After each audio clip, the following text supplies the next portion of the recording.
Hello, everyone.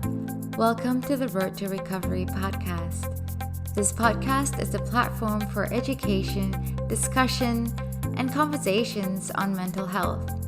I'm your host, Amira Shah, and in this podcast, you'll get to know more about the therapeutic process, insight into life from the perspective of the psyche, and also join me in exploring current issues with other practitioners.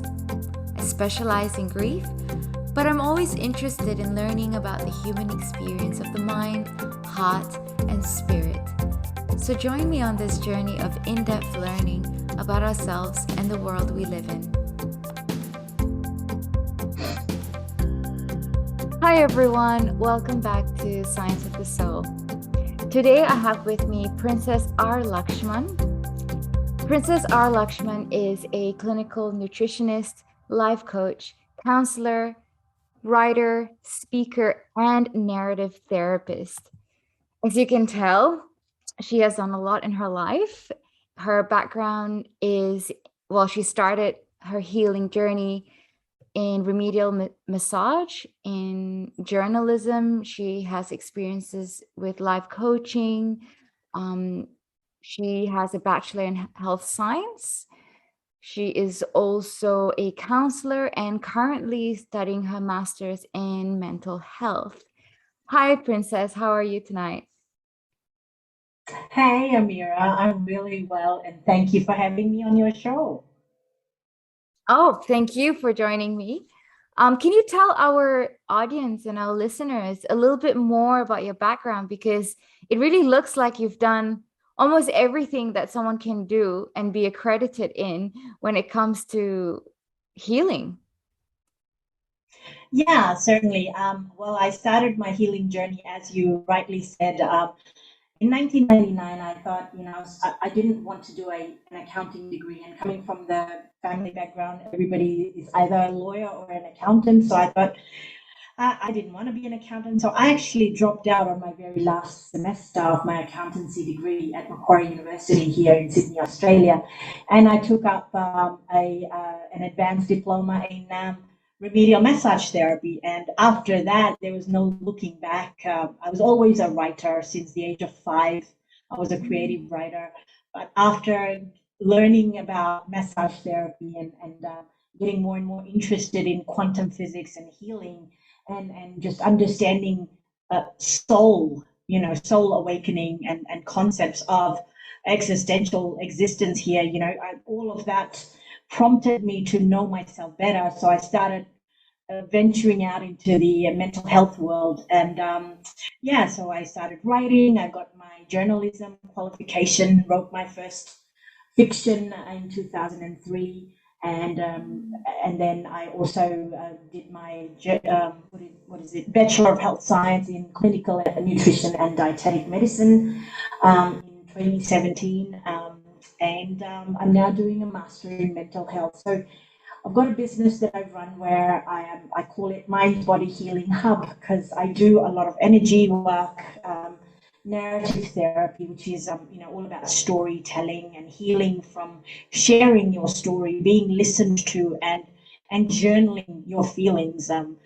So I facilitate a lot of workshops around self-care, narrative therapy, and mind wellness, I like to call it.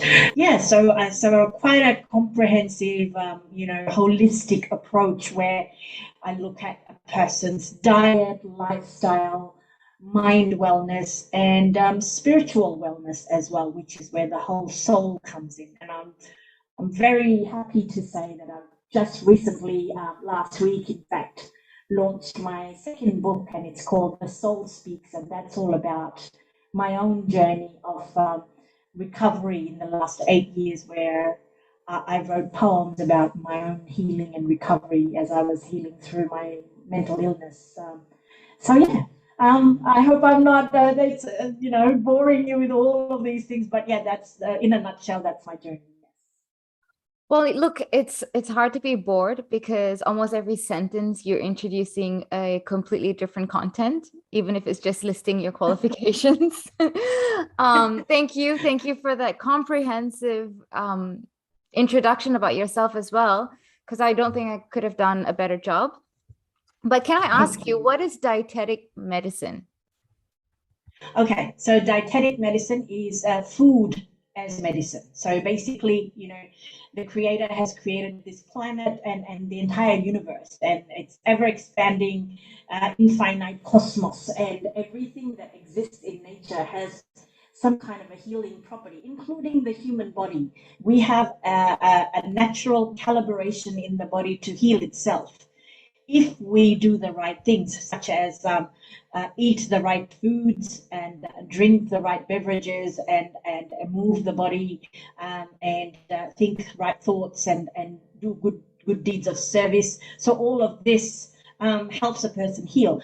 Dietetic medicine is where you're looking specifically at your diet, and that means your nutritional balance in the body. And earlier, before we started recording, you and I touched on finding balance. I Mm. remember you saying this weekend was all about you striking a balance in your life. And so, yes, dietetic medicine is very important when it comes to looking at a person's nutritional balance. So, someone could be out, for example, in certain vitamins and minerals. So, it is my job as a food doctor, if I may say so myself, because I'm qualified in that field to specifically say I treat with food and I treat my patient with nutritional supplements.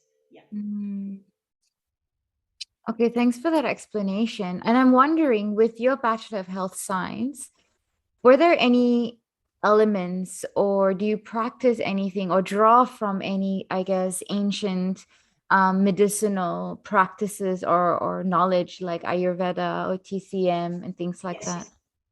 Yes, very much so. So those are your holistically accepted healing modalities, and it's actually practiced as a certified healing modality. So Ayurveda, in my first year of the degree, we delved in ancient healing methods, and that included Ayurveda being the science of life from ancient India, and we delved in traditional Chinese medicine, commonly known as the TCM, Mm. looking at different meridians and points. Although I'm not qualified to practice as an Ayurvedic practitioner or a TCM practitioner, but definitely we did subjects that were introductory subjects to give us, as clinical nutritionists and dietetic medicine practitioners, it gave us a holistic understanding of healing that dates back so many centuries.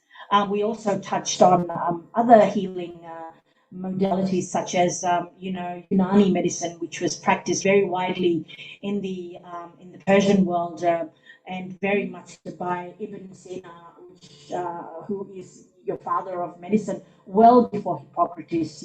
Well before the Greek medicine came over. There were Persian scholars, Persian medicine practitioners. So we delved in that as well.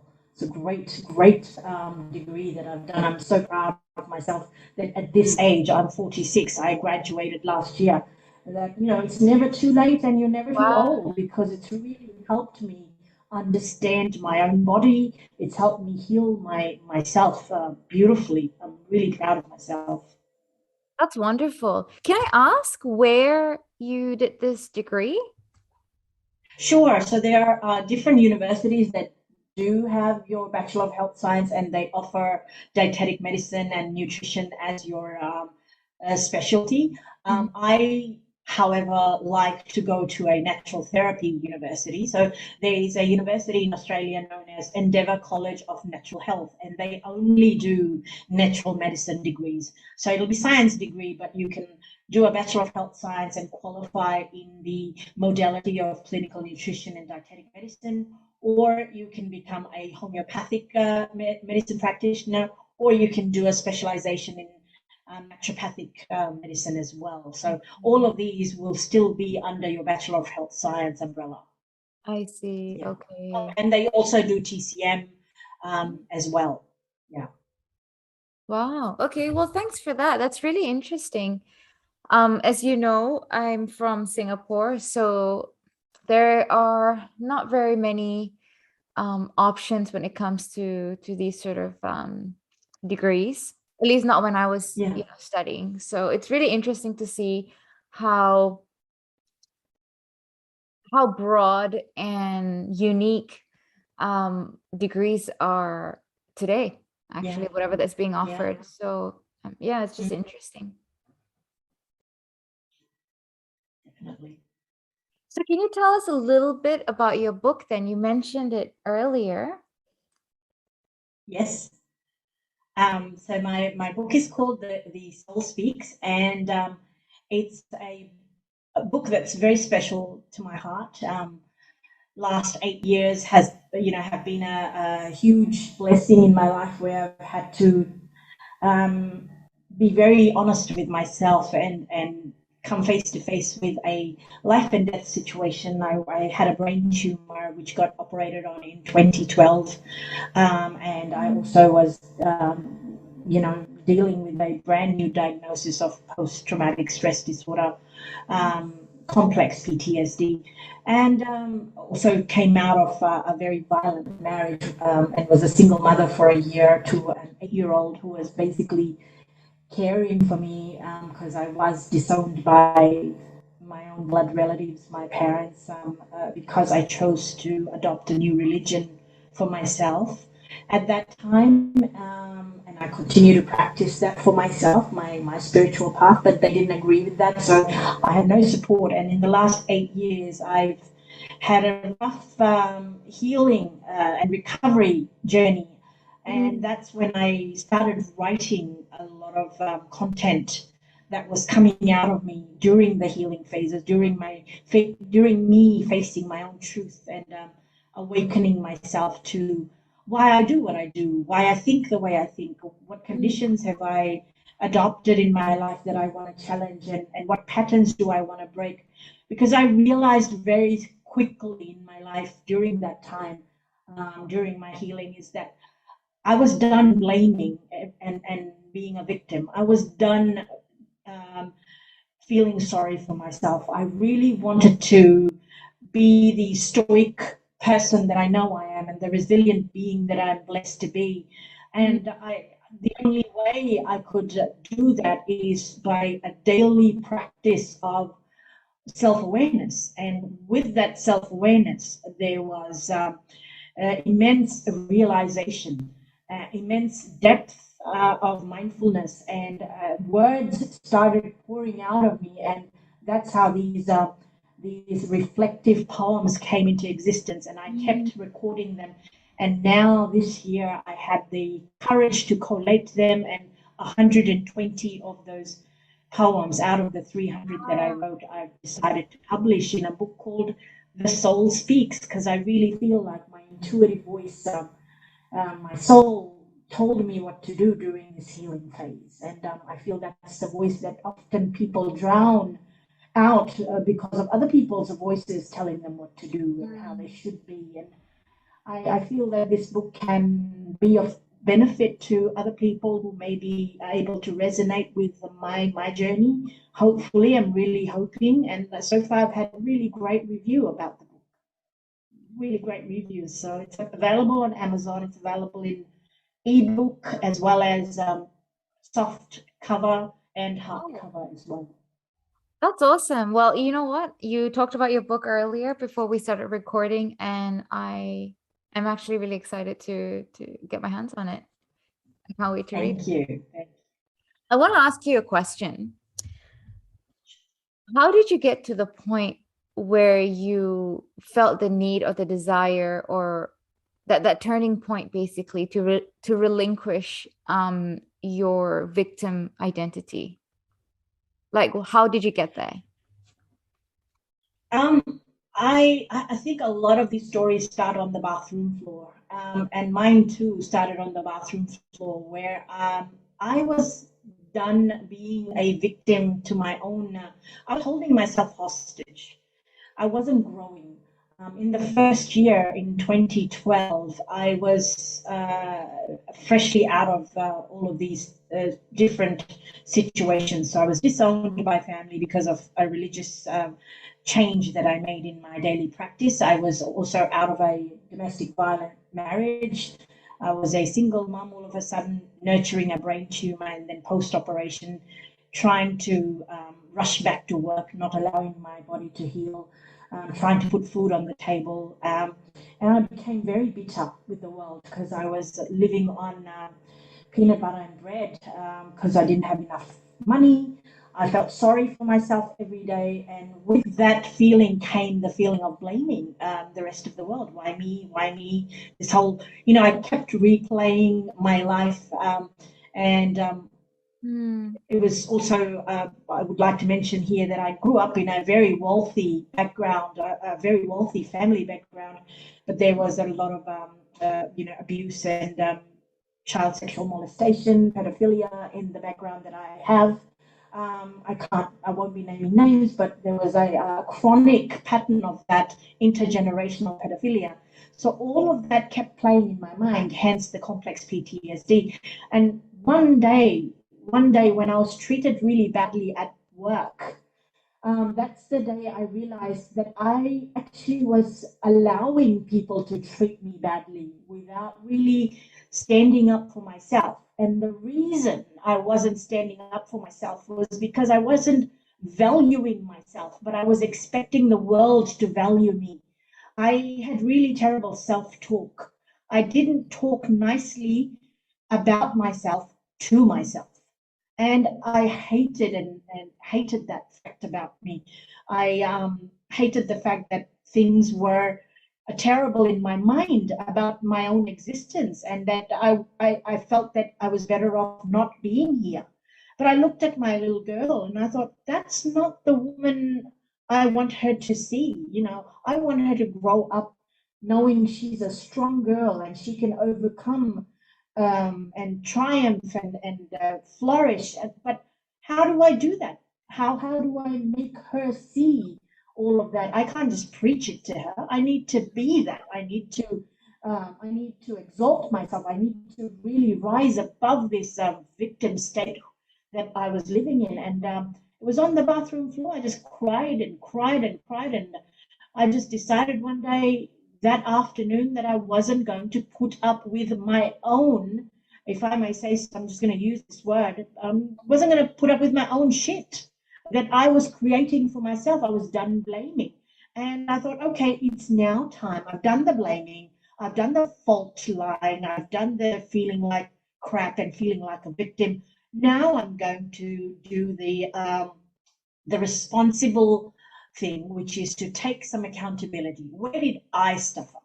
What did I do to contribute to the misery that I'm blaming others for? Of course, I can't take blame for what happened to me as a child, the violation of my body and trust and safety that adults I trusted. I can't control that. But can I learn from that? Can I seek some kind of self forgiveness and not feel shame about another person's terrible character? Can I rise above that? Can I find forgiveness? Can I move beyond? Can I be someone who is going to nurture my inner child who's hurting so badly? Can I change the way I view the world? Can I change the lens through which I'm perceiving my life? Those are the questions I started asking myself. And I got help. I got professional help. I got a lot of people to help me. I got spiritual guidance professionally. I got counseling. I got narrative therapy for myself, which is why I now do narrative therapy for my clients, because I know how it benefited me. I got a life coach for myself, which is why I'm now a life coach too, because I now know how to manage my own triggers on a daily basis. Self-care is a daily thing. Self-care of your mind and body. You can't just say I'm healed. It's a daily exercise. It's a daily practice. So I really invested in myself after that day in the bathroom when I was done being the Suki victim of my own mind. Sorry, that was a whole mouthful, but I had to get that out.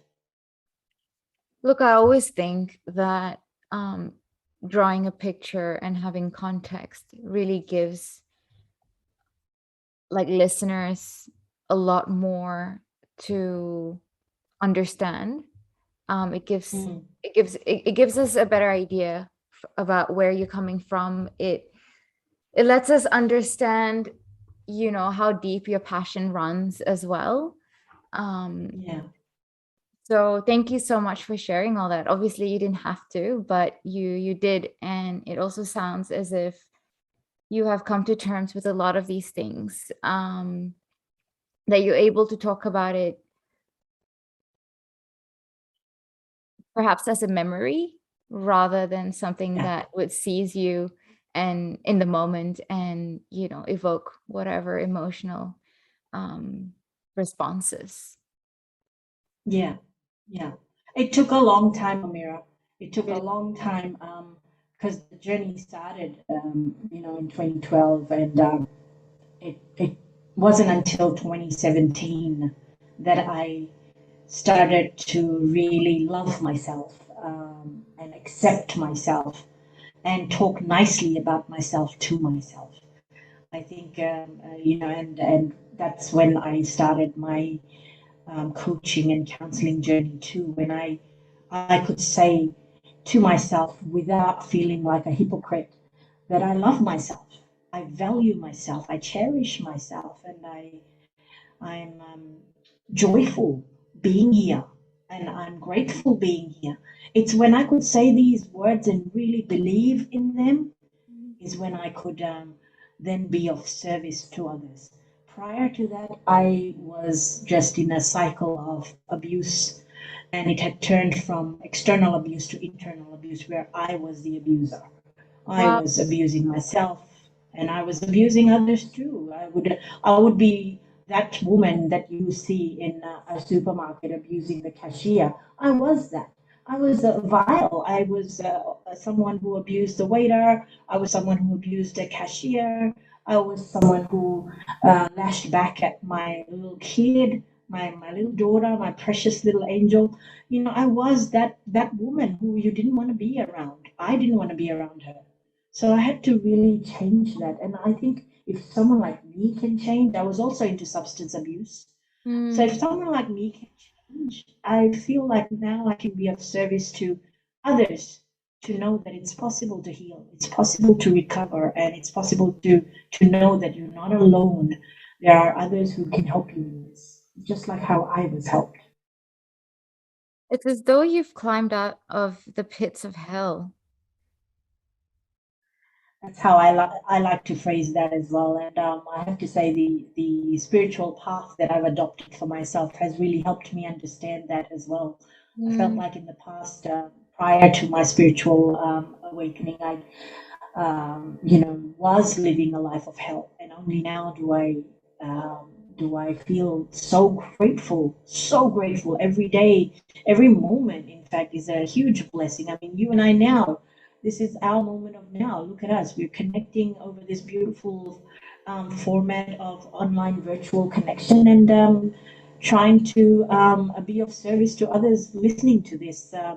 And helping them through our own lived experiences. I'm so grateful. I am too. I am too. I'm actually really humbled that you've agreed to do this with me. When we first started talking through my research, I was just blown away with our conversation, and I just had to ask you if you wanted to take this a little bit further in a different, in a different format. And you're not even where I am. I mean, I'm in Brisbane, and you are in New South Wales, right? Yeah, I'm in Sydney. Yeah, Yeah. Sydney. That's right. Thank you again for the Thank third or you. fourth time. um, but I wanted to ask you something that came to my mind. Do you think if you didn't have your little girl, things would be different? Yes, I always say that to her, that I'm really grateful that my creator blessed me with my child, because I everybody needs hope in life. Hope is very important, to live for something, to dedicate your life, to be more than your misery, or your miserable experiences, is very important. And I found that in my child. I found that, no matter how terribly behaved I was in my unhealed days, this little child, this little daughter of mine didn't give up hope on me.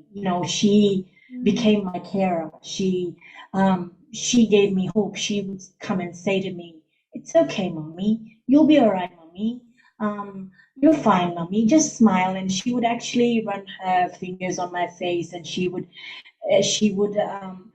make the shape of the corners of my mouth into a smile whenever I was down. She would actually do that with her fingers, and if it wasn't for her, I feel I probably would have just gone in another direction, maybe a darker. I would have probably made darker choices. Let's put it that way. I would have made, because that part of me is still there. That darker part of me hasn't left me. I'm just more aware of that personality.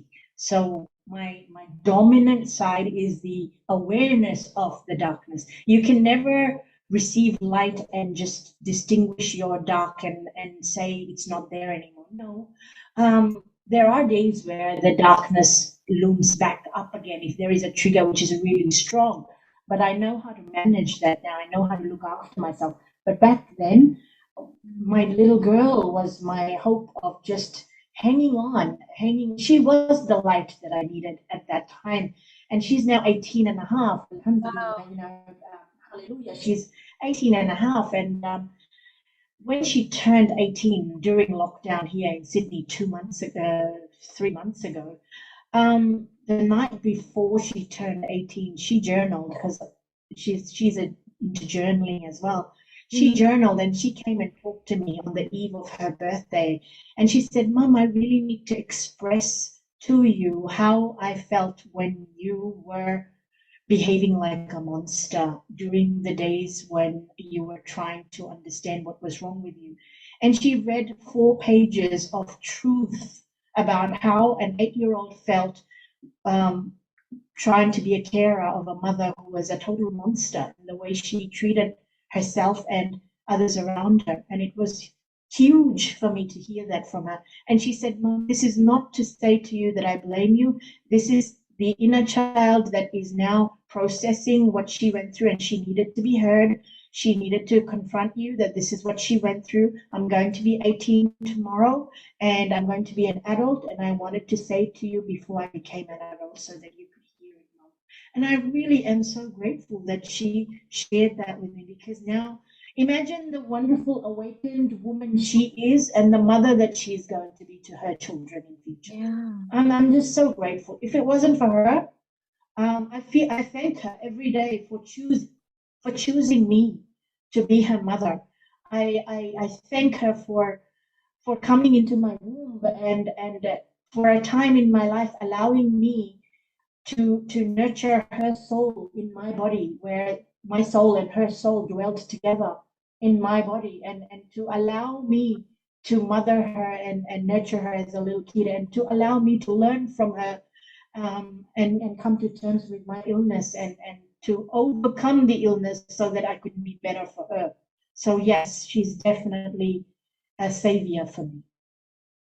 That must have been so confronting for you. Yeah. Oh yeah.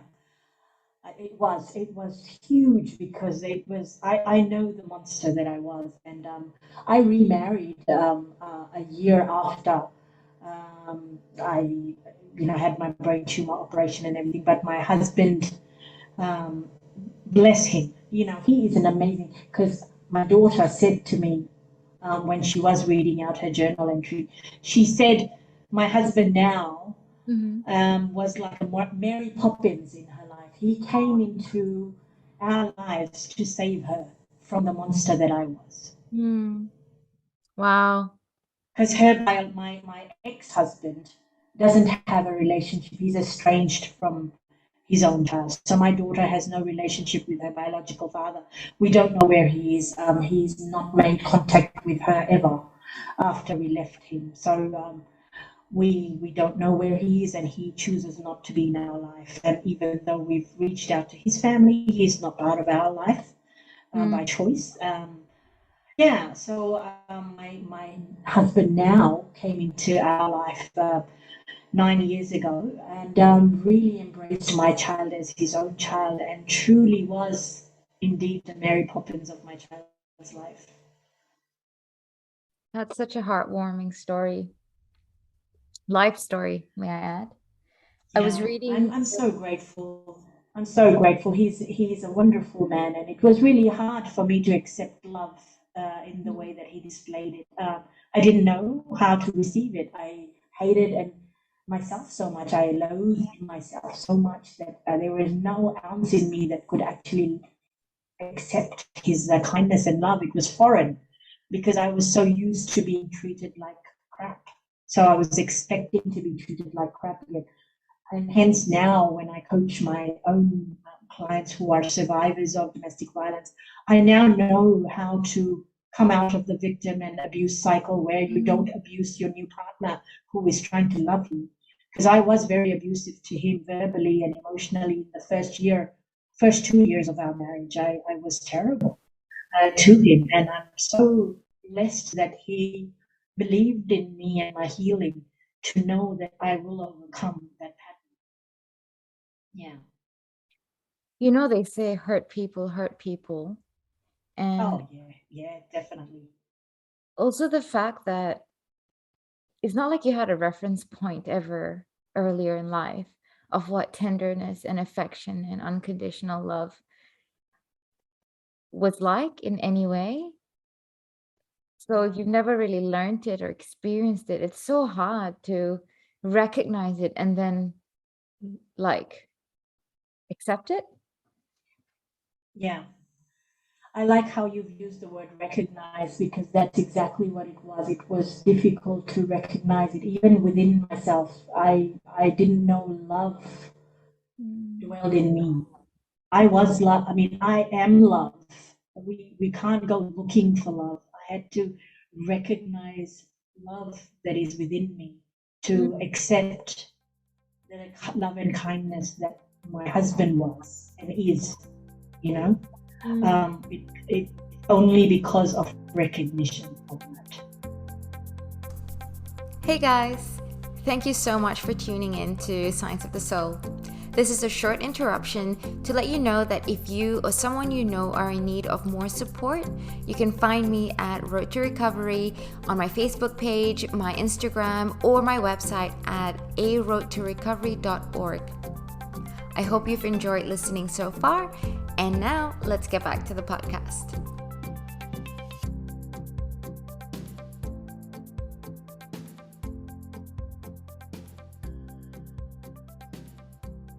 Sometimes I wonder when, people like yourself who've had significantly tragic history or upbringing or, time of their life. And then somehow something turns around or someone walks into their lives or something happens, right? And there's, 180-degree flip. Um, I wonder, and this is getting a bit more existential, but I wonder if Yeah. it's like, I guess I would make sense of it as a second chance. And I Oh, wonder yeah. Yeah. how many people pass up that opportunity because they don't recognize that they're having a second. Yes.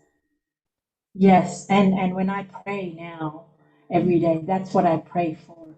I pray that I never forget the mercy and the grace that are a part of my day every day. The blessing and the mercy of this new awakened life that I'm living, a life of complete self-awareness, Mm. where I don't own anything, Amira. I live in a property which I rent. I don't own any gold. I had to sell everything when I was ill to pay rent back in the day. And I have no assets. I don't own a car. I don't own anything. I don't own anything. Um, I'm like a nomad. All I have are my books and the food on the table and food in the pantry and my qualifications and my ability to be of service. It is that ability of being of service, that is what I own. And my Creator, my God, has blessed me with awareness that I can now look back on all of those experiences, good and bad, and use them as my skill set, my toolbox Mm, of tools where I can go out into the world and be of service. And I don't mind if a person coming to me doesn't have money to pay me, because I feel like that's not my purpose. I know a lot of business owners will say, well, you're a terrible business person. Well, you know what? I'm not a business person. I'm here to serve. I'm here mm, to serve because my God has actually given me a new life, and it's not about the money, because I'm still surviving beautifully. I'm still, my God is sustaining me every day with food, water, shelter, clothing, and protection and safety every single day. So I'm not in a race to, compete. I'm here to serve, and that's how I want to be till the last breath that I take, to keep serving, whether it's through my writing, through my speaking, through my coaching, journaling, whatever it may be. I just want to keep serving because I know what it's like to want to end it. I know what it's like to think this is not worth it. I want to leave this earthly plane. And it's not a good thought. It's not a good feeling. So I want to be of service to anybody who, even for a second, feels that this is not worth it. Well, I want to remind them that, you know what? I'm going to hold your hand and I'm going to walk with you, because I know what it's like to feel that. So let's walk together until you can walk on your own again. mm. Did you have anyone in particular that held your hand and walked you through that? I know you said you saw many people. You sought for a lot of assistance with, various practitioners. Was there one person that had a profound impact on your recovery? My husband now. My husband now has been that one constant mirror who kept his cool, and who kept understanding my triggers even before I could understand them, and who kept saying to me, you need to go, you need to be in silence, you need to be in solitude, you need to love yourself, you need to remind yourself that right now I'm not another man who has hurt you in the past. I am me, and he would bring me back to the moment of now. And it's very important for people who are suffering triggers and trauma, the Mm, way to actually move past and overcome and manage triggers, because triggers won't go away. You just need to know how to manage them. So my husband had a profound, and even to this day still has a profound role in how I manage my triggers. He's very vigilant about how he speaks with me whenever I am feeling triggered, and mm, he'll bring me back into the moment of now. Because when you're triggered, you're reliving the past, or you're anxiously trying to fix something that hasn't even happened. So it's like a false future, real playing in your head, or an imagined past that keeps repeating. And different versions, terrible versions of it. mm. So yeah, being in the moment of now is very important, and he's the man who's helped me understand that. And of course, I've had my life coaches and my counselors as well, who've really been there for me. Yeah, Thanks for sharing that. Um, you're welcome. what came to my mind was, at some point, I think I was attending a training or a seminar with Bessel Vanderkolk. Mm-hmm. And he was showing us how our brains looked when we're being triggered. And Mm-hmm. apparently, there's a center in our brain. Right now, I can't quote you all the scientific terms because it's late and I don't remember.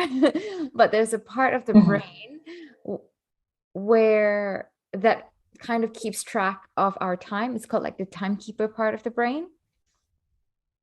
And Right. Is you it know, the it gives you hippocampus? a sense of where we are, you know, what time it is, what day, what year, how old we are.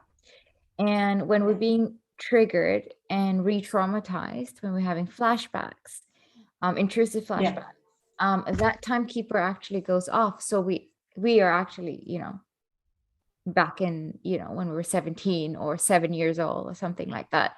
Yeah. We've Yeah. completely dissociated from our body and from our actual life right now, which is what came to my mind when you kept saying, you know, bring yourself back to the present, to now.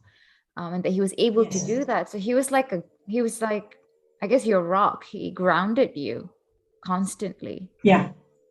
Yes. Yes. Always. And he would never sugarcoat anything. He Oh. would never belittle me for my triggers, and he wouldn't sugarcoat to make me feel like I was okay. He would only be real and say and bring me back to the moment of now and make me come back to now in the most real way. So I'm really grateful that he is not someone who sugarcoats things, and he is not someone who insults or belittles me. Mm, He basically is that the equal who helps you mm. regain your he was like that north star where just you just follow the north star and you're back on track again. Wow.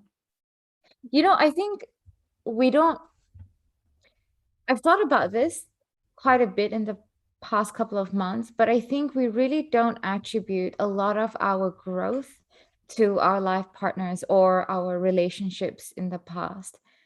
And you know, often we go like, oh, you know, I studied this and I was qualified in that. And, you know, I managed to get through school. I managed to do this. I started off my business, blah, blah, blah.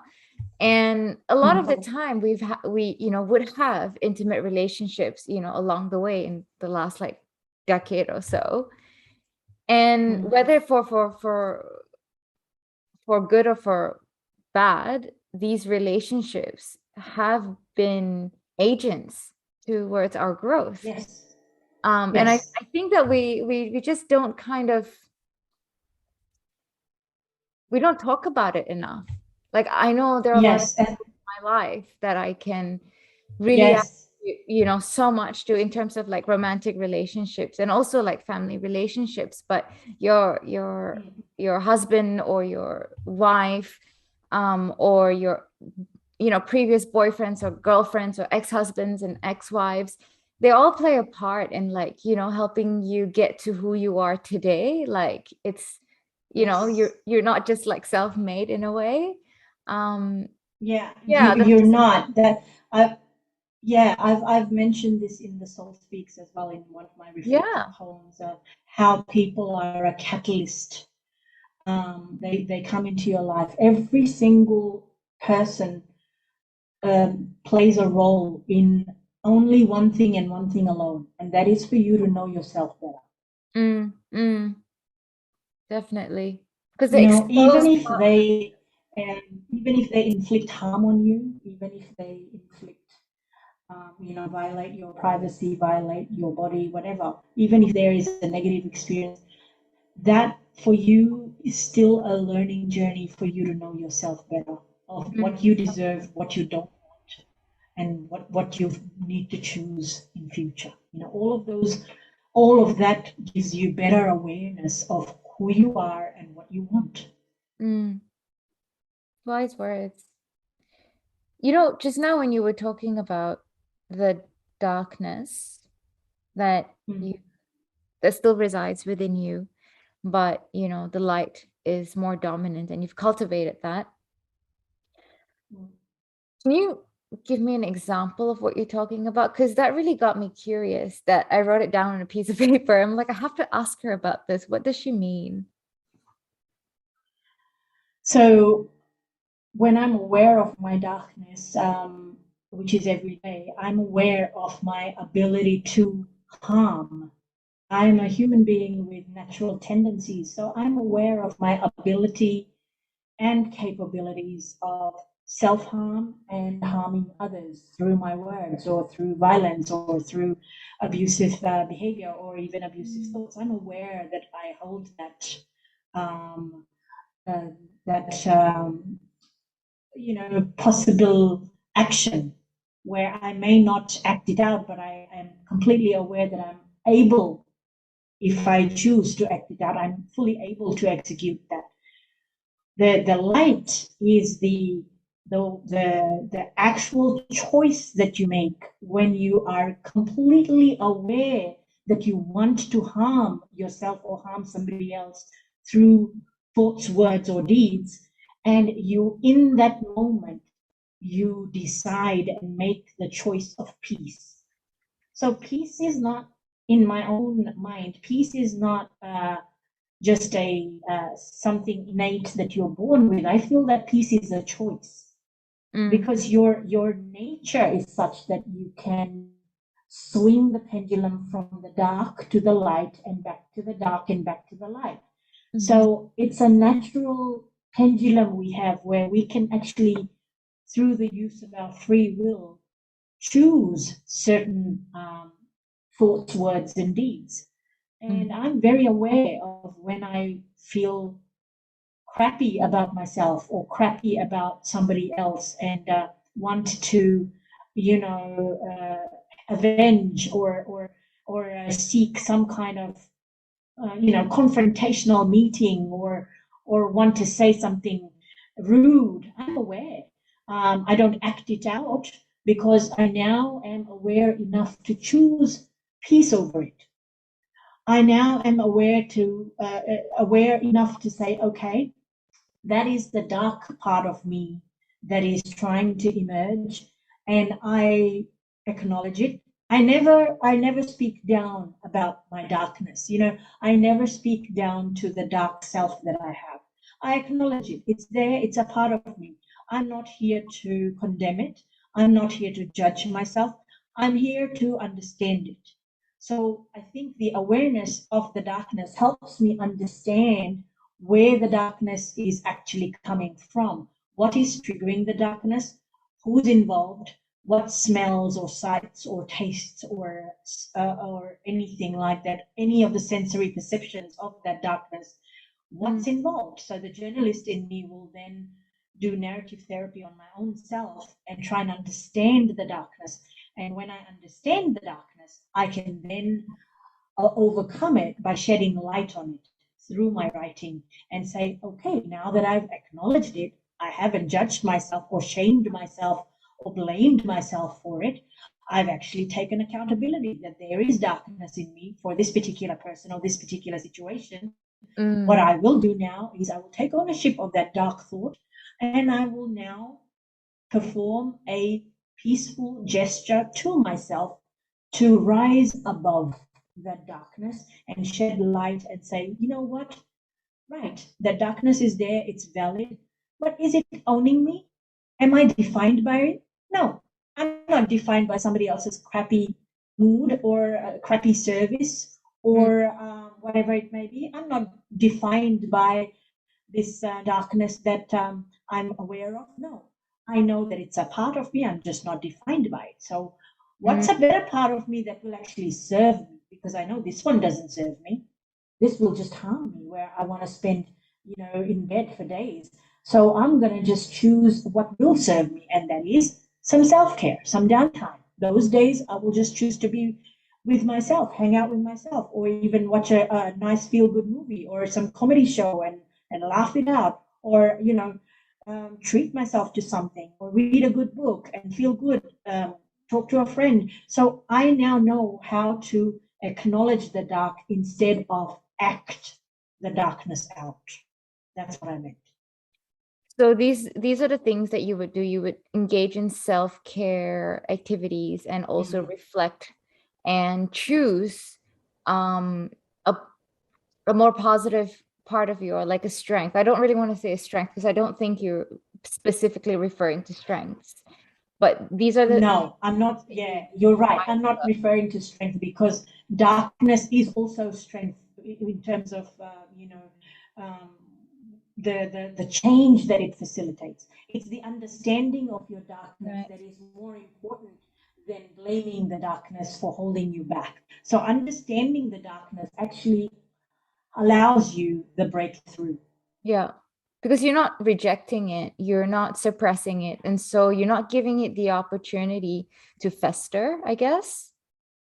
Yes, yes, and you'll find that a lot of religious leaders or religious scholars will actually misinterpret that. They'll blame the devil for it. I'm Mm. not here to blame my darkness. I'm not here to give responsibility of my darkness to somebody else or some other entity.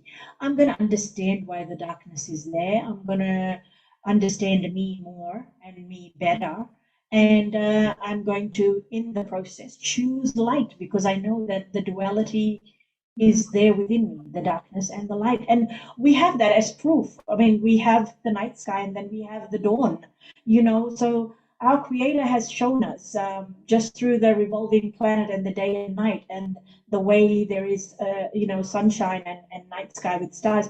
We know for a fact that that dwells in us as well, the light and the dark. It's Mm. part of us. It's what we choose that matters. And choosing can only come when you're informed about what it is you're choosing. And that information comes through understanding. Otherwise, you're just living a life of reactions.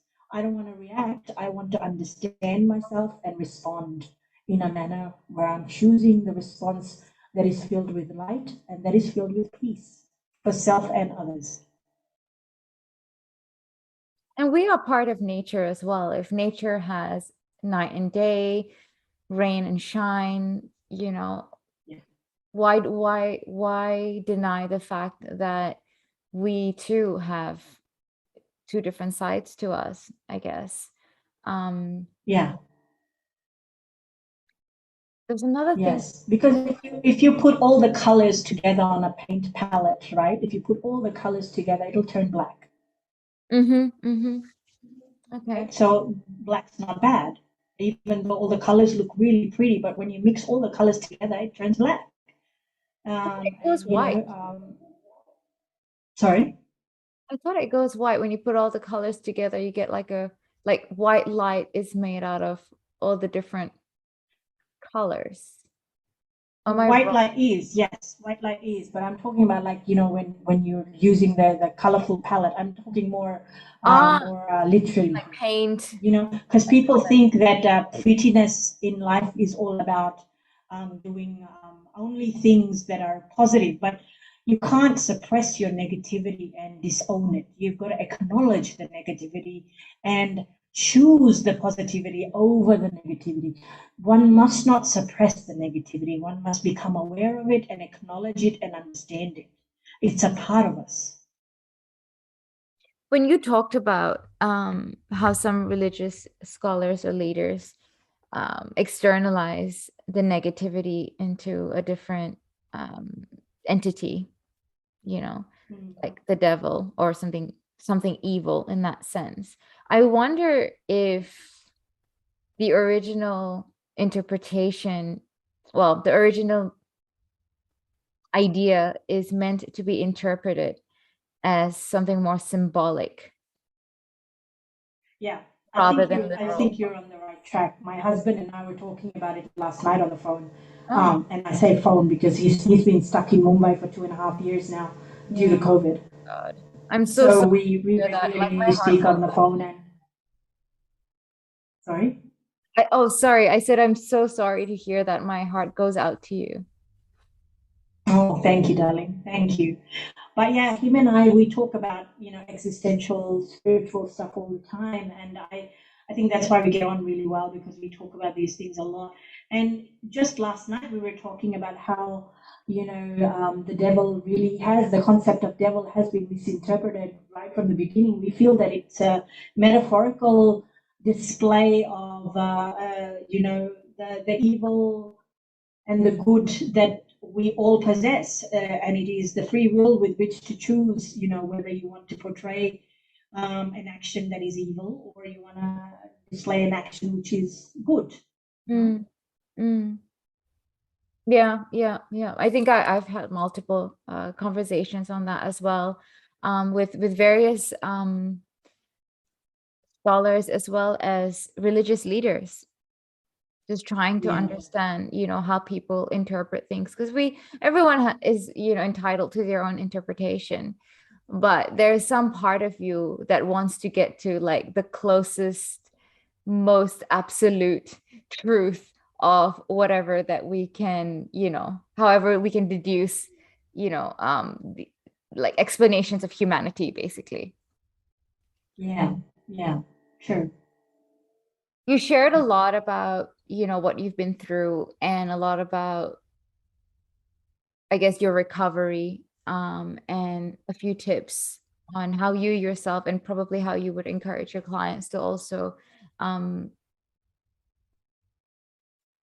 undertake, I guess, to be able to heal themselves, and for you to be able to heal yourself as well. So through healing yourself and healing others, you are also in a continual, um, I guess, dialogue with your recovery. Does that make sense? Yes, it does. Yes, it does. You can never wake up and say, I'm all healed or I'm all recovered. I think trauma is something that manifests because there could be triggers, and it's the awareness of the triggers, and knowing how to manage them, knowing how to look after yourself, knowing not to blame yourself for those days when you really feel down again, because it is all about sitting, standing, sitting back down, lying down, sleeping it off, breathing. Um, it's never about just rising above everything, and having a pompous attitude, and having an arrogance about, oh, I'm all healed and therefore now I am the healer. No, Mm. you are facilitating healing in another only because they have their own healing mechanism within them to find and recalibrate and heal. And in your journey to facilitate and be of service to someone else by facilitating their healing, you too are actually healing still, because it's never ending. It's never ending. It's now something that is a part of your life. You have been blessed with traumatic experiences so that you may now know what that feels like, so that you may now be compassionate with another and empathize with another. If you say that I'm all healed or I'm all recovered, then you are completely missing the point, and you are Yeah. completely functioning from ego rather than the soul that you are, the pure part of you that can't be touched, that can't be traumatized, that can't be violated, that can't be abused. That soulful self is where the service, the light of service comes from. And It's, that's the light that you want to keep shining every day, you know?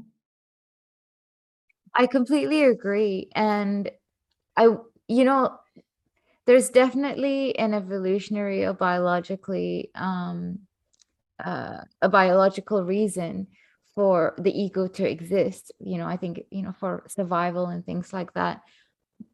I think the ego has a protective factor towards it. But at the same time, it is counterproductive when it comes to growth and humility, especially. And, you can't grow if you're not humble. And a lot of the times we talk about PTSD, trauma, all these symptoms that we experience, all these, awful, awful flashbacks and experiences, the years of our lives, that got derailed because of that, and so on. But I feel that maybe it's time now to start talking about the post-traumatic growth, because we know for a fact that a lot of successful people, a lot of philosophers, a lot of scientists, inventors, have had some tragic experiences in their lives, and have overcome them, and come out on the other Yeah, end like stronger than they could ever imagine. yeah, And I was just I would just like to hear your spiel or your take on post-traumatic growth, given that, in my opinion, you are a living example of that. I feel that too. I feel post-traumatic growth is a path. It's a path that one chooses by firstly acknowledging that the trauma is not you. You experienced the trauma, but you are the force. You are not your experiences. You are the force that overcomes the experience, right? So when you know that, your growth begins to manifest because you've acknowledged that the trauma is a part of your life. It is not your life. Your life is more than that. Your life is a reason for you to actually be here, to be love, not to find love or give love, but to be love. And that starts from saying to yourself that, um, life has given me many experiences. Some experiences have really torn me and crushed me, and some experiences have given me joy. So if all of these experiences exist, then where am I in that? Am I the experience, or am I a purer uh, being? Am I a purer being who is actually here to learn from all of these things? And if I am learning, then what am I doing with the lesson? So that's where growth happens. When you can sit with yourself, be vulnerable with yourself, instead of blaming, instead of traumatizing yourself with shame and guilt and blame and fault, if you can just step back and say, I am going to forgive and embrace love. And it might not even feel like it's possible, but if you can just start trying, I am willing to look at forgiveness for self and others. I am willing to experience love within me for self and others. If you can even start saying good words about yourself to yourself, growth begins to emerge. Growth begins to manifest in all your choices, even the choice of what food you're going to eat today. Because emotional eating is a trigger response as well. And even, choices of clothing that you buy, or choices of things that you watch online, or words that you write to others in response to text messages, all of those things you will become aware in your growth, whether you are reacting or responding. And reaction is going to keep you in the victim state. Response will response will require you to be mindful of how you're talking. And with that mindfulness, there is growth. So it's a response versus reaction. Absolutely, always, always. Reaction is required, yes. When you touch a hot surface and you pull your hand back, that's a physical reaction. It's a neuron pathway that gets affected, and your hand reacts in that way. That's fine. But if somebody says hurtful things, you have a moment to just be silent and analyze the response you want to take. If you're going to just reply immediately, you're not thinking, you're simply reacting. So response will require you to think. And when you think, you are valuing yourself.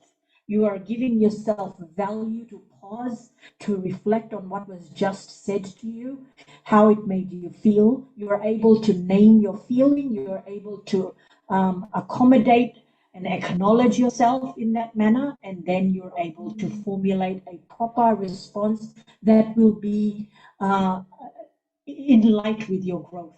It's not going to stagnate your healing. It's not going to limit your potential. It's not going to make you feel like a victim. It's certainly not going to make you feel like you've been bullied again all over again. So giving yourself the moment to pause and understand how you feel and name your feelings, and then take your time to respond. It doesn't matter who that person is and how demanding they are. You don't need to respond straight away. You can take your time. It's your life, and the power is in your hands to take your time for your growth, for your healing, for your recovery. It is a personal journey. No one should impose that on you. I've learned something from what you just said, and I've never seen it that way. And I'm just going to articulate that for our listeners and also for myself. The fact that you said that moment, that we take where we choose to respond rather than react, that it is a moment that we take for ourselves, that Yes. it is a bit of a gift. This is how I Yes. interpret it or heard it. Okay. I might not be using your words. And I've never seen it in that way. I've never understood taking that moment as a gift for yourself or as something that you do to give yourself permission to respond. I've always thought of Yes. as as a as a strategy, as a technique, so as not to escalate the situation and to respond better. But I've never actually thought of it in a way as though you are giving yourself like a little gift of a breath or a pause or a moment to be able to respond in a way that best reflects how So you would want to respond, I guess. yes, exactly. Exactly. I Thank totally you for resonate that. with what you just said. It is a gift of solitude, a gift of silence, a gift of self acknowledgement that, you know what, this person is speaking to me in this manner, and I'm allowed to feel this way right now. I'm going to sit with this feeling and know what it is that I'm being triggered about. I'm going to understand myself better. And that way, you're not playing the blame game. You're not giving power to somebody else about how you feel. You're Mm, taking full power and full responsibility and saying, this is my life. I will choose how I want to now respond to this person or this situation. And we always talk about patience. mm, Patience isn't just something that's going to happen. Patience is a moment where you are required to reflect and understand how to practice it in reality. It's not just an empty word. We need to have the situation in which to practice it. So when somebody is crossing the line or where there's delays happening, that's the moment to really gift yourself the awareness that this is the situation I'm currently being blessed with, where I'm given the moment to practice this beautiful virtue called patience. mm. Man, it all starts with the moment, doesn't it? It all starts with the breath. It all starts with the moment. Breathing stops when we are triggered. Yeah. We naturally, women are known to be shallow breathers. So become aware of your breath. Become aware of how your body is feeling. Are you feeling hot? Are you feeling cold? Your sensations, how is your sensory perception working in that moment? And that's when you are going towards a reaction or response. If you're Mm, going to start analyzing, not analyzing, but accepting and naming the feelings that you are experiencing and regulating your emotions, then you are in control. You are living with full awareness. If you don't acknowledge any of those things, then you're simply reacting to somebody else's power upon you at that yeah. moment. Yeah, definitely everything you said is on point. And of course, many of us already know this, but it is so Mm. helpful to hear that from time to time again and again because it serves as a really powerful reminder because we already know these Yes. things. So just listening to you speak again, um, reiterating the importance of the breath, of self-awareness, and all these quite basic things, I would say. Um, but then again, I might rephrase or choose a different word. Actually, I would probably use fundamental, Mm. quite fundamental things that often we let slip by, and then we wonder why we get so triggered, why we're so exhausted, why we're so stressed out, why we're so irritable. It's because we've allowed the fundamental practices to slowly slip away, because at some point we were feeling a bit better. So Yeah, thank you for yeah. these You're reminders. welcome. And I thank you so much. And I'd like to add one more thing. One thing that's really become my mantra Hmm. in my healing journey, in my recovery, and every day I live by this mantra is when things happen, I no longer ask why is it happening to me. I ask what am I learning from this. That's how I'm growing. My growth is all about asking the right question. I no longer ask the victim question, why is it happening to me? I now ask myself, what am I learning from this? Can I share a little experience with you? Sure. Recently, I got into a relatively minor um, car collision. It was a side collision, and I think I was not used to changing lanes and checking my blind spot with such a long car. And so it Mm, was my fault. And, it was my first collision, and I was quite shaken. Um, mm, we pulled up into a side street, and we talked about it. It was another woman, and obviously I got out of the car and I just said, look, I'm really, really, really sorry. This is my first car. This is my first time. I seriously did not see you at all. um mm, and I was very apologetic, and I was in shock as well. And we spoke a little bit, and we tried to exchange our details and all that, and at the end of it, I just burst into tears because I felt so guilty for troubling somebody. I've taken this chunk of her day out, probably another chunk of her week out, because she'll have to drop the car off at some point to get it fixed, and all sorts of things. I've just troubled somebody. I've also mm, troubled my partner, because he's always really forgiving. Actually, he didn't even flinch when I told him what happened. He was really helpful. Nobody blamed me except for myself, of course. mm, And I had to carry on with the rest of my day. Um, so I was still quite wired for hours because I was still driving around and all mm, that. And then I got home, but by the time I got home, I was already okay with it. And I think it was for a few reasons. First, no one actually really blamed me. Secondly, mm, I did accept responsibility straight away. And I also was able to forgive myself, because mm, like it really was my first time. I had no idea. It was a shock. Like, mm, she appeared and it was like magic. Like I hadn't seen her at all. Um, mm. and the other point was the fact that I just looked at it as a slightly expensive lesson, because Mm, I wouldn't have known that I would have had such a blind spot, and it was a very minor collision. And now I learn all about, insurances and what to do, when something like that happens, who's involved, what the process and procedures are, what the policies look like. It was a huge learning experience for me. yes. And Yeah. and I guess in a shallow way, I was trying to make sense of that experience, and trying to Yeah. tie that into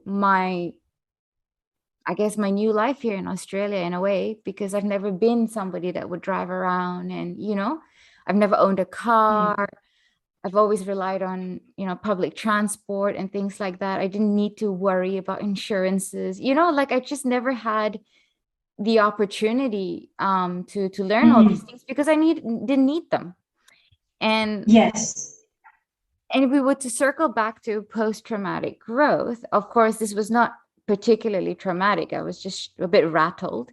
But when you were talking about post-traumatic growth and how you were making sense, having to make sense of all the adversity that you went through, or that one would go through in order to tie that into the narrative of your life, it makes sense that I guess acknowledging all the different bits and pieces, all the different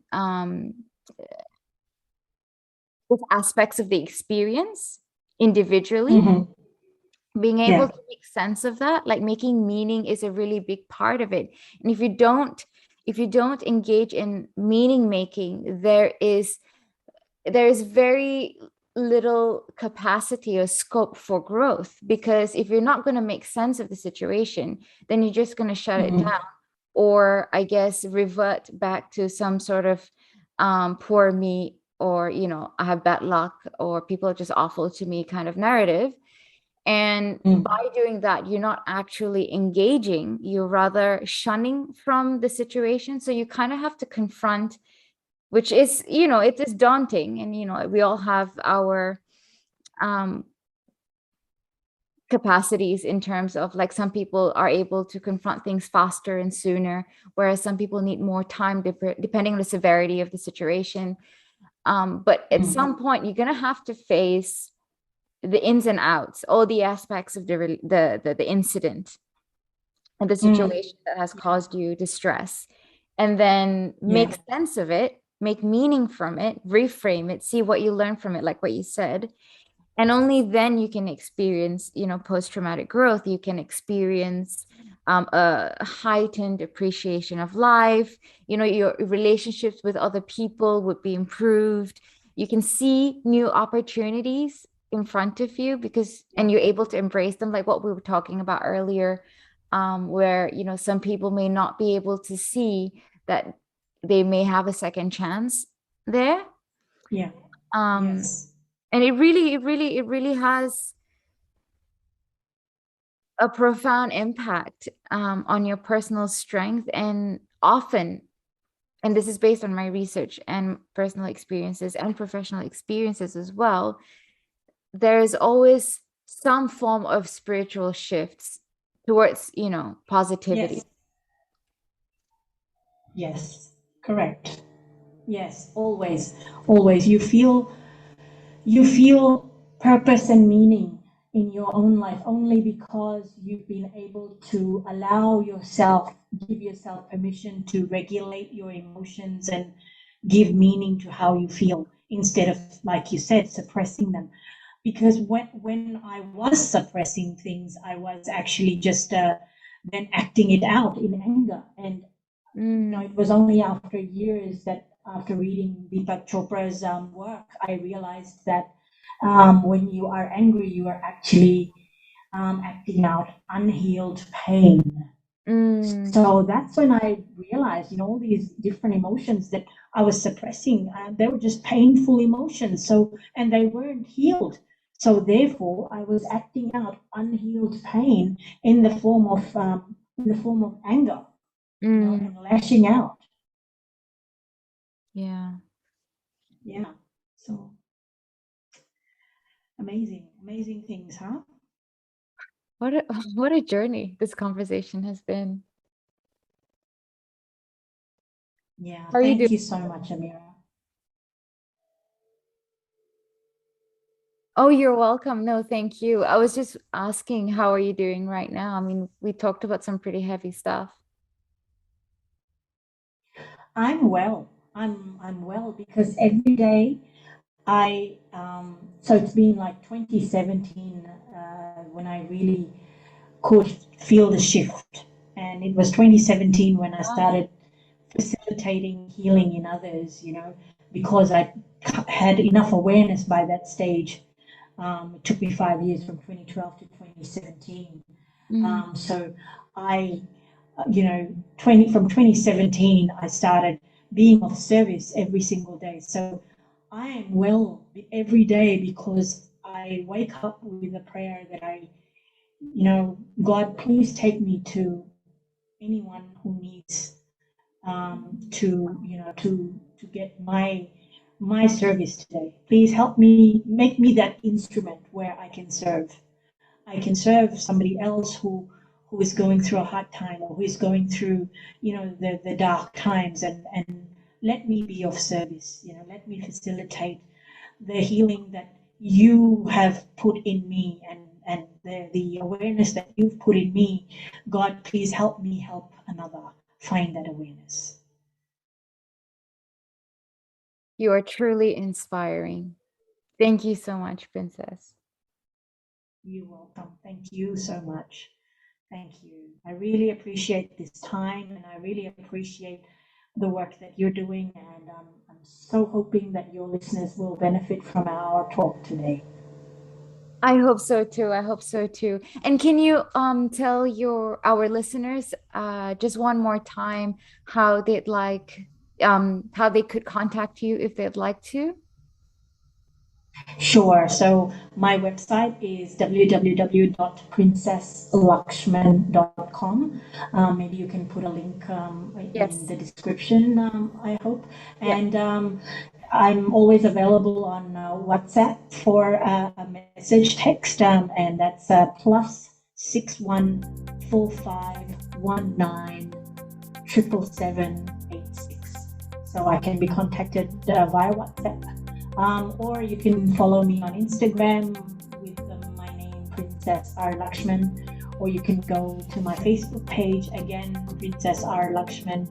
I'm pretty, if you Google me, there's a lot of stuff that you'll find. So, and Amazon has my books, both my books. There's The Girl Child, which I wrote years ago, Right. and my current one, which is The Soul Speaks.